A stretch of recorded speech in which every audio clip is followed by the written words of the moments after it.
Hi, Scary Recaps here. Today, I'm going to explain the movie Evidence from 2012. Beware of spoilers. The film opens with a man named Ryan filming his feet as he is walking on a street. He stops to zoom in on a dead mouse and then carries on.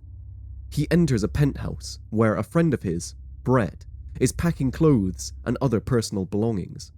Ryan is making a documentary on Brett as he is going away camping.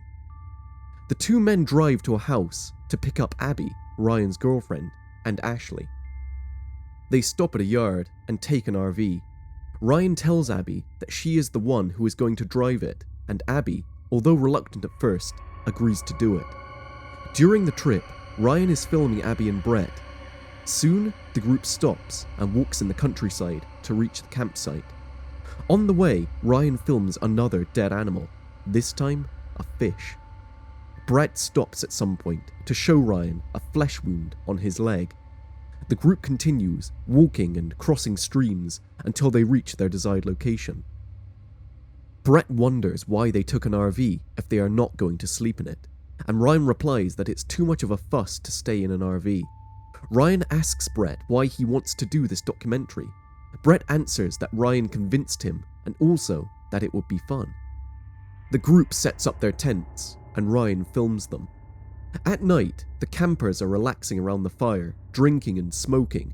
Ryan informs them yet again about the documentary, and Brett suggests that the girls make out. Ashley and Abby say that they would do it if the boys make out as well, and Brett agrees. Ashley and Abby kiss, and Brett goes to kiss Ryan, who backs away laughing. At some point, Ryan gives the camera to Abby and leaves, returning shortly after, dressed as a gorilla and trying to scare his friends. They don't fall for it, and suddenly, a snarling sound comes from the woods around them.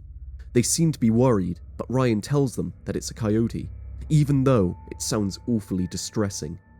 Ryan takes the camera back from Abby and goes to the woods to have a look. He finds nothing, and the group rests for the night. The next day, Brett is supposed to talk to the camera, but he can't think of anything good to say, so he turns it off. Ashley takes her turn, and Brett does a silly interview with her. Afterwards, the group goes hiking. While at it, the girls observe something strange and ask the boys to come and look. Ryan and Brett don't see anything. The girls point at what appears to be a bush in a ravine, saying that it moved, and Ryan focuses the camera on it. Suddenly, the bush moves as it turns out to be a camouflaged creature. The campers are startled, and Ryan decides to go down there to have a better look.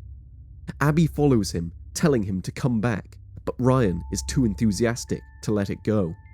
He hears the same snarling sound from the previous night and lingers on the spot while Abby turns and leaves.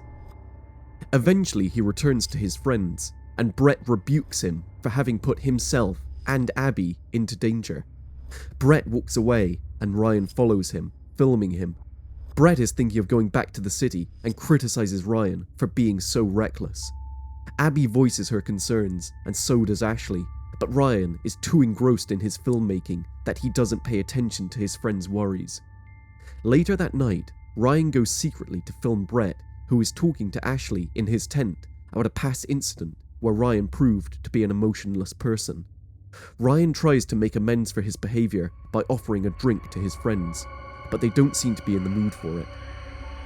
Ultimately, they forgive him, and they all share a drink until the same frightening sound spooks them all. The company falls silent again, and suddenly, a strange man comes to their camp, asking if they have seen a lost dog. Ryan keeps his camera and flashlight on him, seeing that the stranger is carrying a gun in his belt. Brett, Abby, and Ashley are scared and lower their heads. The man walks away, wishing them good night, and Brett speaks for everyone, saying that they are leaving in the morning. Ryan and Abby agree to spend the night standing watch. As Ryan walks towards the campfire, Abby starts to scream when someone shakes the tent. Ryan takes the camera from her and goes to investigate. He comes across messages carved into the trees saying, "What is that? Did you hear that?" and "Listen." When he returns to the tent, Abby asks him if he saw anything, and Ryan replies no. Afterwards, Ryan sets the camera rolling on a tripod and sits with Abby by the campfire. A growl startles them both, and an unseen figure tosses the camera to the ground. Ryan runs after the creature, and Abby retrieves the camera. Brett is so frustrated by this that he decides to go back to the RV. Ashley and Abby follow him. As they are walking on the trail, they hear a snarl, and soon afterwards, something shakes the bushes next to them. The three campers flee in terror and manage to reach the RV. The haunting presence bangs at the windows and roof, terrorizing them. Soon, Ryan appears and enters the RV. Brett wants to leave, but Ryan convinces him to wait until morning, where he can go and pick up his stuff. The next day, Ryan and Abby are awakened by Ashley, who is calling for Brett. She tells them that she woke up this morning and found the door open and that Brett is nowhere to be found. Ryan, Abby, and Ashley walk back to the campsite to search for Brett. When they return to the RV, they discover that someone has damaged the vehicle. Ryan gets so angry he abandons the girls to go and find Brett on his own. After a while, Ryan sees a naked man running in the field and shouts at him. He later finds one of Brett's shoes and throws up. He also discovers a red piece of luggage, but he's too afraid to open it. Ryan returns to the RV and hands the camera to Abby, saying that he will go out and get some help. While waiting, Abby films the sunset for Ryan, praying for his safe return. Abby and Ashley sit in the RV, and suddenly they are startled by a gruesome creature that bangs the windows. Terrified, the two girls leave the RV and start to run. The monstrous thing chases them off into the night. They climb a slope and find bloody entrails on the ground. They follow the hideous trail and discover the dead body of Ryan.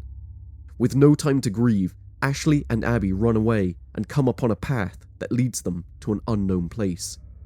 Abby turns off the camera, and when she turns it on again, they see that they are standing in the middle of a field, much like an arena, where a voice instructs them to remain calm and not to attempt to run. Suddenly, a siren goes off, and a creature comes at them and grabs Ashley while Abby escapes. Meanwhile, gunshots are fired and bullets fly over Abby's head. Abby hides under a bridge as indistinguishable voices are heard all around. In the dark, Abby is scared by Ashley, who apparently has made it.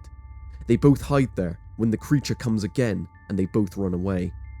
Abby and Ashley hide now inside a house and lock the door behind them. They search the place for any means of escape, and Ashley arms herself with a hammer. They enter a stable, where they are then attacked by another creature. They flee the house and come across another strange house, where they get trapped by the monsters. The two girls soon find their way out and meet a man in a hospital gown who seems to be deranged. They follow him, believing that he can help them, when another lunatic shows up and attacks Ashley. Before he can hurt Ashley, however, he is shot dead by a man in a truck who urges the girls to come with him. Abby and Ashley climb into his truck, and as they leave, they witness a whole group of mad people running around, screaming like animals. The driver is shooting them down, and when the truck crashes, he and the girls escape on foot. Everything lies in ruin, and there are dead people everywhere. The armed man and the girls find a survivor woman in an office and take her along. Something evil has occurred, and the survivors run now to escape the monsters and the madmen. Other armed men approach them, and they are attacked by more monsters. The strange woman is killed by a grenade, and Abby and Ashley climb a set of stairs in order to get to the roof, where a helicopter is supposed to come and pick them up. A monster comes at them, and Abby is accidentally shot in the head and killed. Ashley climbs out and sees helicopters hovering over her head. More madmen are coming at her, but they are shot down by the men in the helicopters. Ashley boards one, and she is rescued. In the end, a special ops team is seen searching an underground facility, eliminating zombie-like humans and monsters. It is hinted that scientists have created these things for reasons unknown, and that the army has been assigned to eliminate the threat.